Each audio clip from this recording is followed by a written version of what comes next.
Ideea de a folosi curent electric pentru vindecare pare contraintuitivă, însă electroterapia funcționează pe principii fiziologice demonstrate, precum blocarea durerii, stimularea musculară și accelerarea regenerării celulare. Atunci când impulsurile electrice stimulează nervii, aceștia transmit semnale care închid poarta pentru percepția durerii.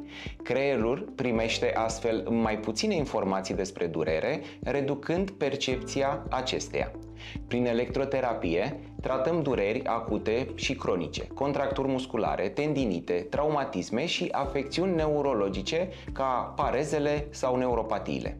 În baza studiilor clinice, putem susține cu tărie faptul că stimularea electrică crește metabolismul celular cu 30-40%, accelerând repararea țesuturilor.